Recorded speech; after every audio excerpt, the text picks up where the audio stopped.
ಜೈ ಭೀಮ್ ಬಂಧುಗಳೇ, ಈಗಷ್ಟೇ ಸಾಮಾಜಿಕ ಜಾಲತಾಣದಲ್ಲಿ ಒಂದು ವಿಡಿಯೋ ಹರಿದು ಬಂತು. ಅದನ್ನು ನೋಡ್ತಿದ್ದೆ. ನಮ್ಮ ದಲಿತ ಮುಖಂಡರು, ಆಲ್ ಇಂಡಿಯಾ ದಲಿತ ಆಕ್ಷನ್ ಕಮಿಟಿ ರಾಷ್ಟ್ರೀಯ ಅಧ್ಯಕ್ಷರು ಆದಂಥ ಚೀನಾ ರಾಮು ಅವರು ಮತ್ತೆ ಭಾಸ್ಕರ್ ಪ್ರಸಾದ್ ಅವರು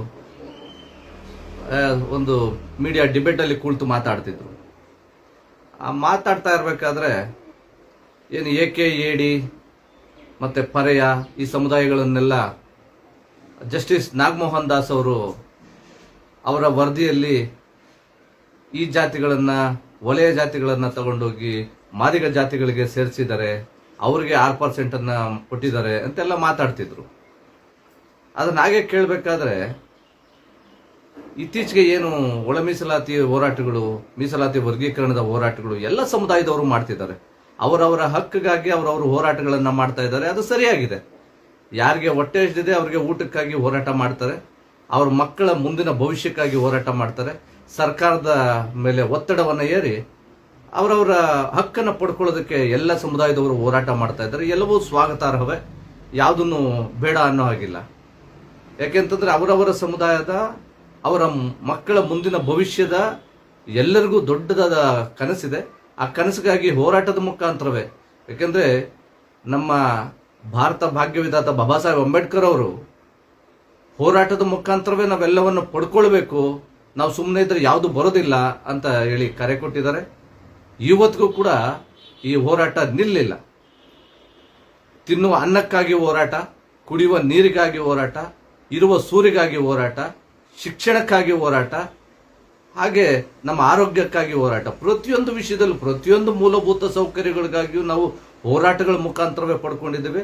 ಈ ಹೋರಾಟದಲ್ಲಿ ನಮ್ಮ ರಾಜ್ಯ ಅದೆಷ್ಟೋ ನಾಯಕರುಗಳ ತ್ಯಾಗ ಬಲಿದಾನವನ್ನು ಕಂಡಿದೆ. ಆ ಒಂದು ಹಿರಿಯ ನಾಯಕರುಗಳ ಹೋರಾಟದ ಪ್ರತಿಫಲ ಇವತ್ತು ನಾನು ಕೂಡ ನಿಮ್ಮ ಮುಂದೆ ಬಂದು ಮಾತಾಡೋಕ್ಕಾಗಿದೆ. ಇದೆಲ್ಲದಕ್ಕೂ ಕಾರಣಕರ್ತರು ಡಾಕ್ಟರ್ BR ಅಂಬೇಡ್ಕರ್ ಸಾಹೇಬರು ಸಂವಿಧಾನಿಕವಾಗಿ ನಮಗೆಲ್ಲ ಹಕ್ಕು ಅಧಿಕಾರಗಳನ್ನು ಕೊಟ್ಟಿದ್ದಾರೆ.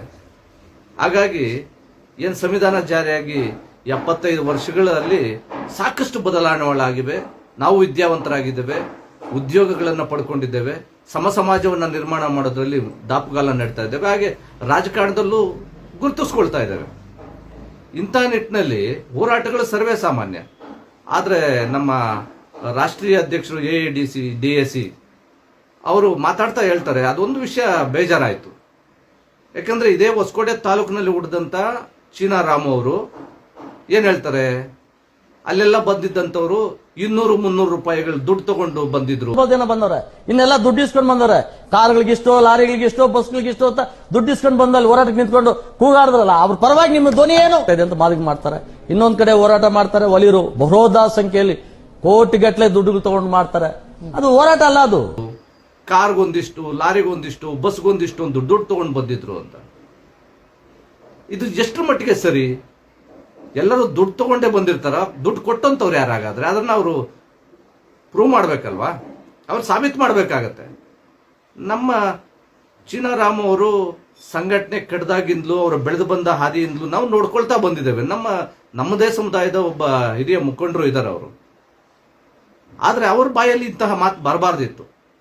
ಸಹೋದರ ಸಮುದಾಯದ ಭಾಸ್ಕರ್ ಪ್ರಸಾದ್ ಅವರು ಮಾತಾಡ್ತಾ ಹೇಳ್ತಾರೆ, ಈಗಾಗಲೇ ಮೀಸಲಾತಿ ಸಂಪೂರ್ಣವಾಗಿ ಜಾರಿಯಾಗಿದೆಯಾ ಅಂತಂದ್ರೆ ಅದ್ರ ಬಗ್ಗೆ ಸರಿಯಾದ ಉತ್ತರ ಇಲ್ಲ. ಆರ್ಕೆ ಉತ್ತರ ಕೊಡ್ತಾರೆ, ಅದನ್ನ ಅಲ್ಲಿಗೆ ನಿಲ್ಲಿಸಿ ಅಂತಾರೆ.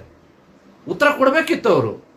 ಅವ್ರಿಗೆ ಸಂಪೂರ್ಣ ಸಂವಿಧಾನದ ಅರಿವಿದ್ದು, ಸಂಪೂರ್ಣವಾಗಿ ಅದರ ಬಗ್ಗೆ ಅವ್ರಿಗೆ ಜ್ಞಾನ ಇದ್ದು, ಮೀಸಲಾತಿ ಜಾರಿ ಆಗಿದೆಯಾ ಇಲ್ಲ ಅನ್ನೋದ್ರ ಬಗ್ಗೆ ಅಂಕಿಅಂಶಗಳನ್ನು ಇಟ್ಕೊಂಡಿದ್ದಿದ್ರೆ ಆ ಕೂಡಲೇ ಅವ್ರಿಗೆ ಭಾಸ್ಕರ್ ಪ್ರಸಾದ್ ಅವ್ರಿಗೆ ಅವರು ಉತ್ತರ ಕೊಡ್ತಿದ್ರು. ಉತ್ತರ ಕೊಡಲಿಲ್ಲ.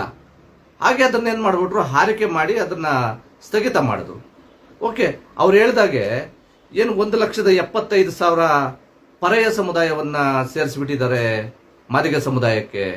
ಏನು 4,75,000 AKAD ಅವರನ್ನ ತಗೊಂಡೋಗಿ ಮಾದಿಗ ಸಮುದಾಯಕ್ಕೆ ಸೇರಿಸ್ಬಿಟ್ಟಿದ್ದಾರೆ.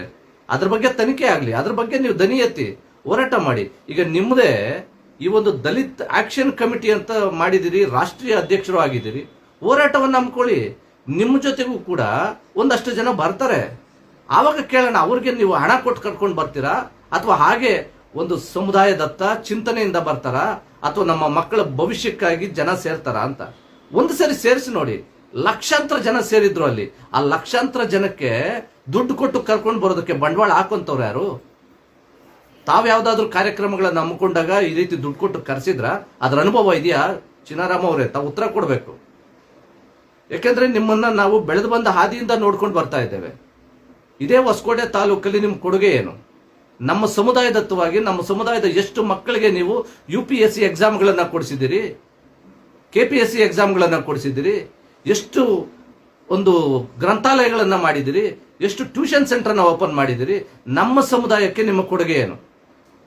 ನಮ್ಮ ಸಮುದಾಯದ ವಿದ್ಯಾವಂತರಿಗೆ ನಿಮ್ಮ ಕೊಡುಗೆ ಏನು? ಅವರ ಅಧಿಕಾರ ಹಿಡಿಯೋದ್ರಲ್ಲಿ ನಿಮ್ಮ ಕೊಡುಗೆ ಏನು ಅಂತ ನನ್ನ ಸಮುದಾಯದ ಒಂದು ಸ್ವಾಭಿಮಾನಕ್ಕೆ ಧಕ್ಕೆ ತರುವಂತ ವಿಷಯ ಮಾತಾಡ್ತಿರಲ್ಲ, ಸರಿನಾ ಇದು? ನಿಮ್ಮನ್ನ ನಮ್ಮ ಸಮುದಾಯದ ನಾಯಕರು ಅಂತ ಹೇಗೆ ನಾವು ಕನ್ಸಿಡರ್ ಮಾಡೋದು? ಒಮ್ಮೆ ಯೋಚನೆ ಮಾಡ್ಬೇಕಲ್ವಾ ನೀವು? ಯಾರ ಪರವಾಗಿ ಮಾತಾಡ್ತಾ ಇದ್ರಿ? ನೀವು ಮಾತಾಡ್ತಾ ಇದ್ದೀರಿ ಸರಿಯಾಗಿದೆ. ಏನು ಅಹಿಂದ ಜಾತಿಗಳು ಅಂತೇಳಿ ಮಾತಾಡ್ತಾ ಇದ್ರಿ. ಬಾಬಾ ಸಾಹೇಬ್ ಅಂಬೇಡ್ಕರ್ ಅವರನ್ನ ಉಲ್ಲೇಖ ಮಾಡ್ತಾ ಹೇಳ್ತೀರಿ. 6 ಜಾತಿಗಳಿಗೆ ಮೀಸಲಾತಿಯನ್ನ ಕೊಟ್ಟಿದ್ರು. ಸ್ಪೃಶ್ಯ ಮತ್ತೆ ಅಸ್ಪೃಶ್ಯ ಸಮುದಾಯಗಳ ಬಗ್ಗೆ ಅದೆಲ್ಲವನ್ನು ಸ್ವಾಗತಿಸ್ತೇವೆ ನಾವು. ಸತ್ಯವನ್ನ ಸತ್ಯವಾಗಿ ಮಾತಾಡಿದ್ರೆ ಸ್ವಾಗತಿಸ್ತೇವೆ. ಸತ್ಯವನ್ನ ಹೊರತುಪಡಿಸಿ ಬೇರೆ ಎಲ್ಲ ವಿಷಯವನ್ನ ಪ್ರಸ್ತಾಪ ಮಾಡ್ತೀರಿ, ಅದನ್ನ ಖಂಡಿಸಲೇಬೇಕಾಗತ್ತಲ್ಲ. ನಮ್ಮ ಸಮುದಾಯದವರೇ ಆಗಿದ್ರು ಸಹ ತಾವೆಲ್ಲೋ ಒಂದ್ ಕಡೆ ಬಲಿತ ದಲಿತ ಅಚರಿತ್ರೆಯ ಪುಸ್ತಕವನ್ನ ಬರೆದಿದ್ದೀರಿ. ರಾಜ್ಯವನ್ನ ಬಿಟ್ಟು ಹೊರ ರಾಜ್ಯಗಳಲ್ಲೆಲ್ಲ ಹೋಗಿ ನೀವು ಅದರ ಬಗ್ಗೆ ಪ್ರಚಾರ ಮಾಡ್ತಾ ಇದ್ದೀರಿ. ಆ ಪುಸ್ತಕವನ್ನು ಎಲ್ರಿಗೂ ಕೊಡ್ತಾ ಇದ್ದೀರಿ. ಅದನ್ನೆಲ್ಲ ನೋಡ್ತಾ ಇದ್ದೇವೆ. ನಮ್ಮ ಸಮುದಾಯದ ಯಾರೋ ಒಬ್ಬ ನಾಯಕ ಹೊರ ರಾಜ್ಯಗಳಲ್ಲೂ ಹೋಗಿ ಕೇಂದ್ರದಲ್ಲೂ ಗುರುತಿಸ್ಕೊಂಡು ಎಲ್ಲೋ ಒಂದ್ ಕಡೆ ಚೆನ್ನಾಗಿದಾರಲ್ಲ ಅಂತ ಮುಂದೆ ಬಿಟ್ಟು ಹಿಂದೆ ಬೆನ್ನನ್ನು ನೋಡಿ ನಮ್ಮವನು ಅಂತೇಳಿ ಮಾತಾಡ್ಕೊಳ್ತಾ ಇದ್ದೇವೆ, ಖುಷಿ ಪಟ್ಟಿದ್ದೇವೆ. ಆದ್ರೆ ಮಾಡ್ತಾ ಇರೋದು, ನೀವು ಮಾತಾಡ್ತಾ ಇರೋದು ಆದ್ರೂ ಏನು, ನೀವು ಮಾಡ್ತಾ ಇರೋದಾದ್ರೂ ಏನು? ನಮ್ಮದೇ ಸಮುದಾಯದ ಈ ಸಂಘಟನೆಗಳನ್ನ, ನಮ್ಮದೇ ಸಮುದಾಯದ ಸಂಘಟನೆಗೆ ಸ್ವಾಭಿಮಾನದಿಂದ ವೈಯಕ್ತಿಕವಾಗಿ ಬಂದು ತೊಡಗಿಸ್ಕೊಳ್ಳುವಂತ ಈ ಒಂದು ಎಲ್ಲ ಕಾರ್ಯಕರ್ತರುಗಳನ್ನ ಏನಂತ ಕರಿತೀರಿ? ತುಗಡೆ ಗ್ಯಾಂಗ್ ಅಂತ ಕರಿತೀರಿ, ಟೋಕನ್ ಗಿರಾಕಿಗಳು ಅಂತ ಕರಿತೀರಿ. ಹಾಗಿದ್ರೆ ನೀವು ಯಾರ್ಯಾರ ಕಡೆಯಿಂದ ಟೋಕನ್ ತಗೊಂಡು ನೀವು ಹೋಗಿದ್ದೀರಿ? ಯಾವ್ಯಾವ ಪಕ್ಷಗಳಲ್ಲಿ ನೀವು ಗುರುತಿಸ್ಕೊಂಡಿದ್ದೀರಿ? ಹಾಗಿದ್ರೆ ನೀವು ಟೋಕನ್ ತಗೊಂಡೇ ಹೋಗಿದ್ದೀರಾ? ಯಾವತ್ತಾದ್ರೂ ನಿಮ್ಮನ್ನು ಪ್ರಶ್ನೆ ಮಾಡಿದೀವ ನಾವು ನಮ್ಮ ಸಮುದಾಯ ಏನೋ? ಹಾಗಿದ್ರೆ ಏನ್ ಅನ್ಕೊಂಡಿದ್ದೀರಿ? ನಮ್ಮ ಸಮುದಾಯವನ್ನ, ನಮ್ಮ ಸಮುದಾಯದ ಮಾನ ಮರ್ಯಾದೆಯನ್ನ ಹರಾಜಾಕೋದಕ್ಕೆ ಅಂತ ನೀವು ಮಾಧ್ಯಮಗಳ ಮುಂದೆ ಹೋಗಿ ಕೂತ್ಕೊಳ್ತೀರಾ? ಮಾಧ್ಯಮಗಳಿಗೆ ಏನ್ ಬೇಕು? ಮಾಧ್ಯಮಗಳಿಗೆ ಹರಿತವಾದ ಮಾತಿರ್ಬೇಕು. ಸಮಾಜದ ಸಂಕಷ್ಟಗಳ ಬಗ್ಗೆ ಚಾಟಿ ಬೀಸುವಂತದ್ದಾಗಬೇಕು. ಆಡಳಿತಾರೂಢ ಸರ್ಕಾರಗಳು ವಿರೋಧ ಪಕ್ಷಗಳ ಬಗ್ಗೆ ಚಾಟಿ ಬೀಸುವಂತ ಮಾತಾಡಿದಾಗ ಆಟೋಮೆಟಿಕ್ ಅವ್ರು ಕರೀತಾರೆ, ವೇದಿಕೆಯನ್ನ ಕೊಡ್ತಾರೆ. ಆ ವೇದಿಕೆಯಲ್ಲಿ ಕುಂತು ಮಾತಾಡ್ಬೇಕಾದಾಗ ನಾವ್ ಏನ್ ಮಾಡ್ಬೇಕಾಗತ್ತೆ? ಮನೇಲಿ ಒಂಚೂರು ಹೋಮ್ವರ್ಕ್ ಮಾಡ್ಬೇಕಾಗತ್ತೆ. ಇತಿಹಾಸದ ಬಗ್ಗೆ ಅಧ್ಯಯನ ಮಾಡಬೇಕಾಗತ್ತೆ. ಸಂವಿಧಾನದ ಬಗ್ಗೆ ಅಧ್ಯಯನ ಮಾಡಬೇಕಾಗತ್ತೆ. ಆಯೋಗಗಳ ಬಗ್ಗೆ ಅಧ್ಯಯನ ಮಾಡಬೇಕಾಗತ್ತೆ. ಆಯೋಗಗಳು ಏನ್ ಮಾಡಿದಾವೆ ಆ ವರದಿಗಳನ್ನ ಇಟ್ಕೊಳ್ಬೇಕಾಗತ್ತೆ.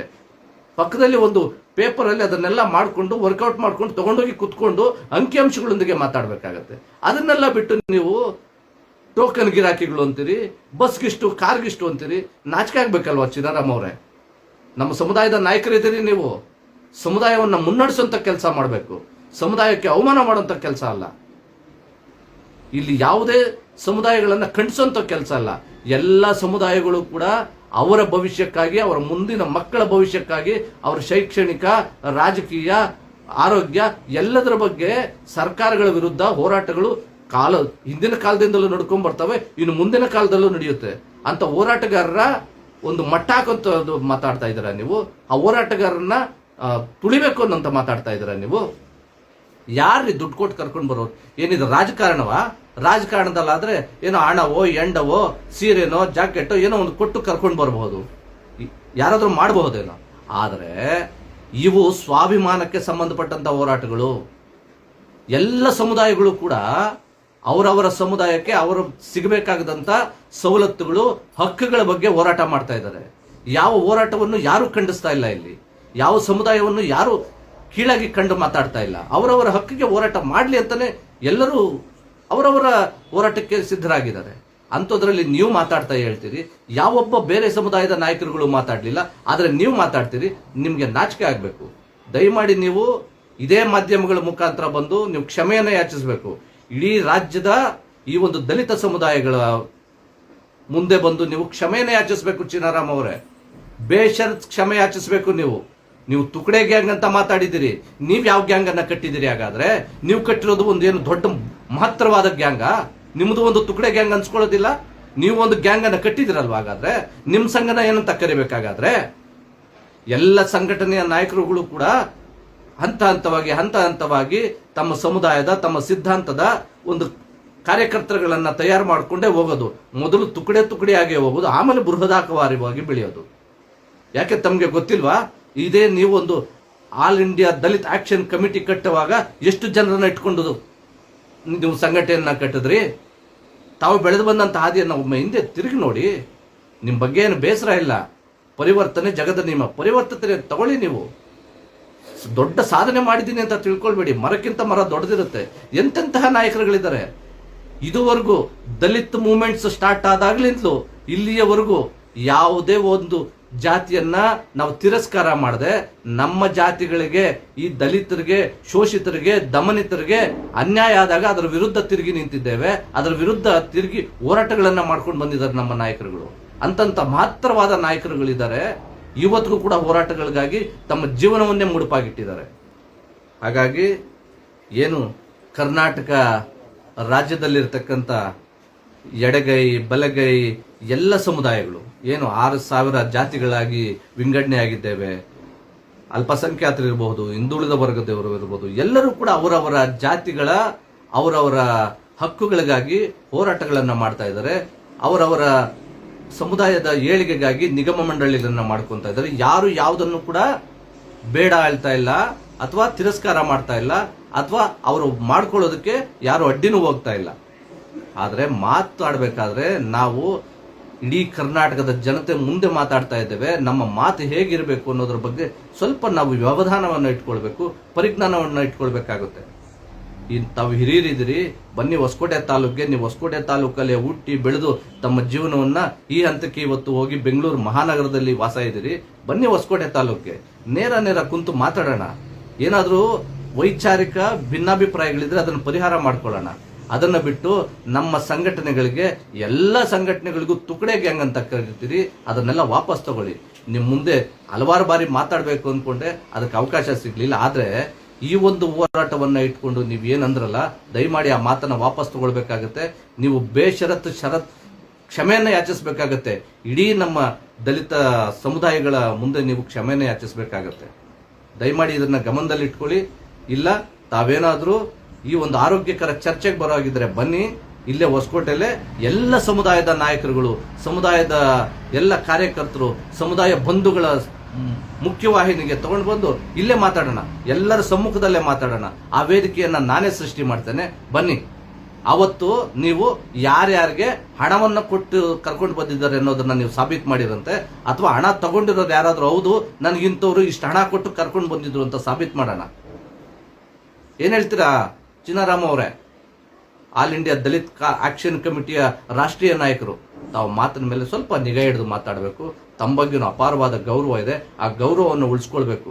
ಇವಾಗಲೂ ಕೂಡ ಹೊಸಕೋಟೆ ತಾಲೂಕಿನಲ್ಲಿ ನಿಮ್ಮ ಅಭಿಮಾನಿ ಬಳಗವೇ ಇದೆ. ಆ ಬಳಗ ನಿಮ್ಮನ್ನ ಖಂಡಿಸುವಾಗ ಆಗಬಾರ್ದು. ಪ್ರೀತಿಸುವ ಜನರನ್ನ ಹೆಚ್ಚು ಮಾಡ್ಕೊಳ್ಬೇಕೇ ಹೊರತು ಆ ಪ್ರೀತಿಸುವ ಜನರನ್ನ ದೂರ ಮಾಡ್ಕೊಳ್ಳುವಂತ ಮಾತುಗಳ ಆಡಬಾರ್ದು. ಈ ನಾಲಿಗೆ ತುಂಬಾ ಶುದ್ಧವಾಗಿರ್ಬೇಕು, ಪರಿಶುದ್ಧವಾಗಿರ್ಬೇಕು. ಸಮುದಾಯವನ್ನ ಕಟ್ಟಂತ ಕೆಲಸ ಮಾಡಬೇಕು, ಸಮುದಾಯವನ್ನು ಮುನ್ನಡೆಸಂತ ಕೆಲಸ ಮಾಡಬೇಕು. ಇಡೀ ಸಮುದಾಯಕ್ಕಾಗಿ ನನ್ನ ತನು ಮನ ಧನ ಮಾನ ಪ್ರಾಣಗಳನ್ನ ಸಮರ್ಪಣೆ ಮಾಡ್ತಕ್ಕಂಥ ಸಮರ್ಪಣಾ ಮನೋಭಾವ ಇರಬೇಕು. ಒಮ್ಮೆ ಯೋಚನೆ ಮಾಡಿ ನೋಡಿ. ಅದಕ್ಕೆ ಬನ್ನಿ, ಒಂದು ಆರೋಗ್ಯಕರ ಚರ್ಚೆ ಮಾಡೋಣ. ತಾಲೂಕಿನಲ್ಲಿ, ಜಿಲ್ಲೆಯಲ್ಲಿ, ರಾಜ್ಯದಲ್ಲಿ, ಇಡೀ ರಾಜ್ಯದಲ್ಲಿ, ರಾಷ್ಟ್ರದಲ್ಲಿ ಸಮುದಾಯವನ್ನ ಯಾವ ರೀತಿ ತಗೊಂಡೋಗ್ಬೇಕು, ಸಮುದಾಯಕ್ಕಾಗಿ ನಮ್ಮ ಕೊಡುಗೆ ಏನು ಅನ್ನೋದ್ರ ಬಗ್ಗೆ ಚರ್ಚೆ ಮಾಡೋಣ ಅಂತ ಹೇಳ್ತಾ ಇವತ್ತಿನ ಈ ಒಂದು ಮಾತಿಗೆ ವಿರಾಮ ಹೇಳ್ತಾ ಇದ್ದೇನೆ. ಜೈ ಭೀಮ್.